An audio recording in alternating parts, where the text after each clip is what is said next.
Hey guys, what's going on? It is me, Sam here, and welcome to this episode of my Road to Completionist. So to start this episode off, I am back here at the Kadans, and I've actually finally completed it. It's the one where you've got to kill 1,000 of the rangers and the mages, and I've got it done, and it was really annoying because it didn't actually tell you how many you've actually killed in total, even though from a future update you can now actually see. You had to sort of guess how many you've killed and how many you had left to actually kill to get the requirement, but I finally did it and I unlocked the title of the Kadan, so I was really happy about that.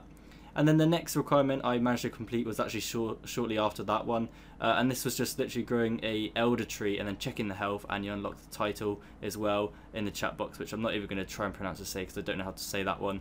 But really happy to do that. That was 2 requirements out of the way in a matter of about 5 minutes. Obviously, of the Kadan taking a lot longer than that, but in terms of unlocking them both, yeah, it didn't take too long. So 2 requirements done, and I can now move on to the next one. So this next requirement had me running around the Elf City. What I had to do is go to different locations and collect 16 crystals, and with each crystal there's usually just a bit of dialogue which you can read, and that's literally all I had to do for this one. Some of the crystals required me to speak to someone, or it included an extra step such as growing a tree, or pickpocketing it from a certain NPC. Once I had the whole 16, I had to go back to the Elf City hub, go upstairs and use them on the device, and that was it. I would unlock the Lorehound title, and overall it wasn't too bad. It was quite easy to do, and that was it for that requirement. So this next requirement required me to catch all of the implings in RuneScape. I managed to collect all of the easy ones pretty fast. I just went to places like Puro and that place in the Elf City where they all seem to spawn. But there were some which I just struggled to catch, them being the Divine Impling, Dragon Impling, and also the Kingly Impling. But I went to Puro, found the Divine one after about 20 minutes, so that one wasn't too bad. So I was really happy to get that one. So that one just left me with 2 more, the Dragon Impling and the Kingly. And after a bit of world hopping, I managed to come across the Dragon Impling, which I was really happy to see. It looks awesome. It's probably my favourite looking Impling. It's just a nice sort of orangey red. And it really does stand out from the rest, so I was happy to get that. I was using some binds, even though the bind system is a little bit broken when trying to catch implings. But I managed to get it in the end. Really happy to have that one out of the way. So that meant only now it was the Kingly left to get. And luckily enough, shortly after catching the Dragon Impling, someone messaged me in the friends chat saying that they've actually got one on their world. I wasn't too sure if he was trolling or not, but he was actually being serious, and I went to his world, and there was the Kingly Impling. So I want to say thank you to Next Vertus for telling me about that. You helped me with finishing that requirement, so big thanks to you. And that requirement is done, so that's awesome. Just had to go to someone in Elf City called Daffy D, who gave me a experience lamp, I believe, and also the option to either have double loot or double XP from catching implings. I decided to go with the double loot. So this next requirement was probably the easiest one of the lot.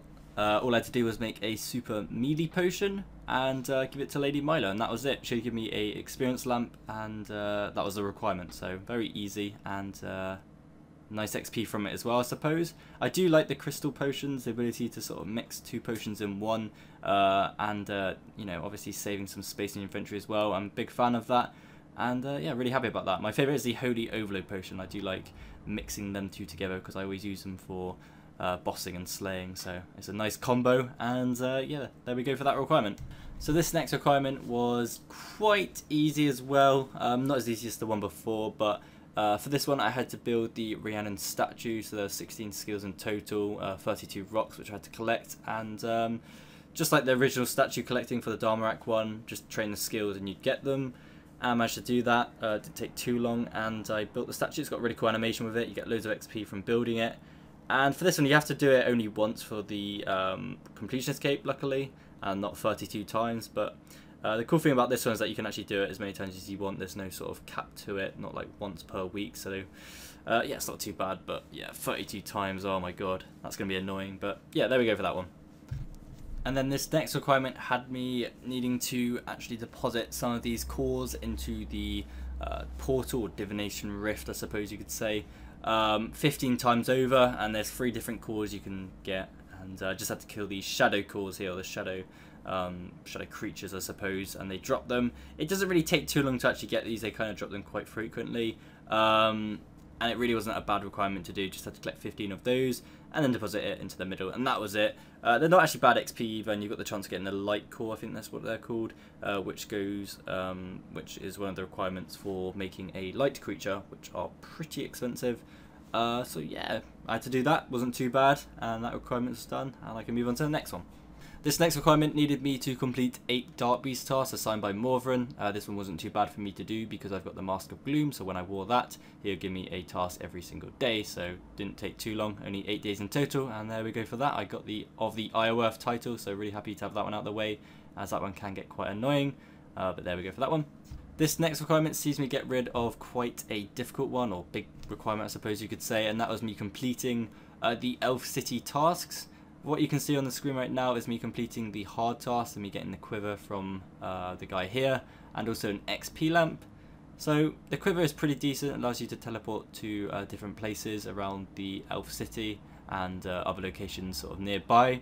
And the XP lamp with it was quite nice to get that extra bit of XP from, well, just doing tasks which weren't too bad. There's loads of little things which are a bit annoying, but overall it wasn't too bad. And then this clip right here shows me completing the elite tasks, which was awesome. You get some really good rewards, such as obviously upgrading the quiver to level 4. You get 3 experience lamps, 50 shards, 10 of those crystal stones. I've forgotten what they are called. You got 1000 harmonic dust and 100 corrupted ore, and actually also a weapon there as well, which I can't actually, looks like some sort of halberd or spear. I can't remember which one that was, but really happy to get that one out of the way. There we go, it was a crystal halberd. Really happy to have that one completed, and the XP lamps are pretty nice actually. And yeah, I'm really a big fan of the quiver. I like the teleports on it, it's really cool, and happy to have the task out of the way because that was actually one of the big ones I'd left for the requirements. So yeah, not too many to do now. So for this next requirement, I was required to kill certain bosses, and after each boss kill I'd get a debuff. And this was one I was actually dreading. It included bosses, and I haven't actually bossed in a long time, so I was a bit worried on this part. Only really the Araxor part, because he was the hardest one. But from then on, after killing him, I actually managed to do it after the first kill. It was quite easy. There were bosses like the Giant Mole, which I had to kill, Bandos, Armadillo, you know, all of the Gobbler's Dungeon bosses apart from Nex. I had to go to DK's, Calfight Queen, KBD, things like that. And overall, you know, it wasn't actually too bad to do, and I managed to do, well, all of it quite easily. Yeah, it was not as bad as I thought really. It was just a Raxor, which you've just got to be careful on, but you know, really, if you stay calm, you know, you can do it really. That's all I can say. So yeah, happy that one's out the way with. I managed to get the title The Famous. That's the reward from this one, and that's pretty much the last big requirement out the way with. From now on, it's literally just sort of little requirements which I can easily do. So yeah, really happy about that, and I'm very close to getting the Comp Cape. So this is the final requirement I need to do now to actually get the Comp Cape, and it was one I really should have done way before, because the way it works is that I need to plant a spirit tree and wait for it to grow and check the health, and that's pretty much it really. And obviously with any seed it takes time to grow, and with a spirit seed it takes about 3 days in total. So when I went to plant it, I couldn't actually get the Comp Cape there and then. I had to wait 3 days before I could. So I'm really annoyed about that. It was one I should have really done way before, so you know, I could be doing other requirements whilst waiting for that to grow. So 3 days later, and there we go, here is me checking the health of the spirit tree to finish off that requirement, and also finish off all of the requirements needed for the Completionist Cape. So at this point in time, I was really happy to know that it's finally mine again, the Completionist Cape, which I've missed for so long now, and it's nice to see them particles back again. So from this requirement, I managed to actually get a XP lamp from it. So there we go, claiming 50k farming XP, which is very nice. And it's now actually finally time to actually get the Completionist Cape and put it on again and see those lovely particles and go from there. So there we go. There is the Comp Cape. I've managed to do it, and in only 4 episodes of this series as well, I've managed to complete all the requirements. So happy about that, and hopefully you guys have enjoyed this series. I've enjoyed it very much so, and it's nice to have the Comp Cape back. So if you have, make sure to throw it a thumbs up, and I will now be working on my next sort of series of trying to get all of the Dagannoth pets from the Dagannoths, of course. But thanks for watching, guys, and I will see you in the next video.